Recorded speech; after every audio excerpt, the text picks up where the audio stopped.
आज मैं वापस आपके लिए एक हार्ट टचिंग स्टोरी लेकर आया हूं और मुझे पूरी उम्मीद है कि यह कहानी आपके दिल को छूकर जरूर निकलेगी। तो आपका ज्यादा वक्त ना लेते हुए मैं इस कहानी को शुरू करता हूं। एक बार की बात है। एक बार एक अध्यापक एक संपन्न परिवार के शिष्य के साथ कहीं जा रहे थे। तो उस शिष्य को कुछ मजाक सूझी क्योंकि उसको रास्ते में किसी गरीब मजदूर के जूते दिखाई दिए। उसने अध्यापक से कहा, गुरुजी, अगर हम इन जूतों को छुपा दे तो कितना मजा आएगा। देखते हैं कि मजदूर पर इसका क्या असर पड़ता है। अब उसको तो मजाक सूझ रहा था, लेकिन गुरुजी ने कहा कि नहीं, गरीब इंसान के साथ इस तरह का भद्दा मजाक करना ठीक नहीं है। उसने कहा, क्यों ना हम इन जूतों में कुछ सिक्के डाल दें और देखें कि इसका इस गरीब मजदूर पर क्या प्रभाव पड़ता है। उन्होंने ऐसा ही किया। जैसे ही मजदूर अपना काम करके लौटा और उसने एक पांव अपने जूते में डाला तो उसको कुछ कठोर सा महसूस हुआ। उसने अंदर हाथ डाला तो उसको कुछ सिक्के दिखाई दिए। वो थोड़ा आश्चर्य में पड़ गया। आसपास किसी को देखा तो कोई भी दिखाई नहीं दिया। वापस उसने दूसरा पैर अपने जूते में डाला और वापस उसको उसमें कुछ सिक्के दिखाई दिए।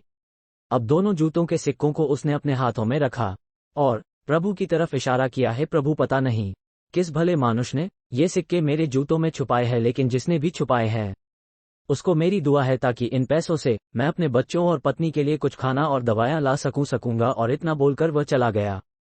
इस बात को शिष्य और अध्यापक दोनों सुन रहे थे। अब अध्यापक ने शिष्य से पूछा कि अब तुम मुझे बताओ कि तुम्हें कैसा महसूस हुआ, तुम्हारी पहले वाली मजाक या मेरा ये तरीका। तो उसने कहा कि गुरुजी, मैं आपसे क्षमा चाहता हूँ।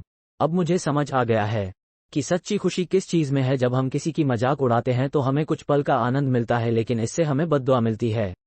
लेकिन अगर हम किसी की मुश्किल परिस्थिति में मदद करते हैं और जिसकी भी हम मदद करते हैं उसको भी नहीं पता कि हमने उसकी मदद की है, लेकिन अंदर ही अंदर हमें पता है कि हमने उस इंसान की मदद की है, यही सच्ची खुशी है। जब हम दूसरों को खुशी देते हैं तो हमें सच्ची खुशी मिलती है।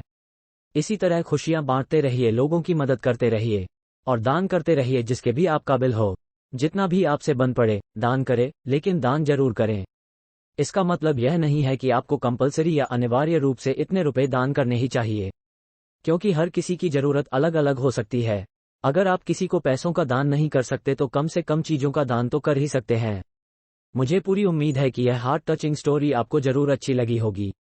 आपका कीमती समय देने के लिए दिल से शुक्रिया।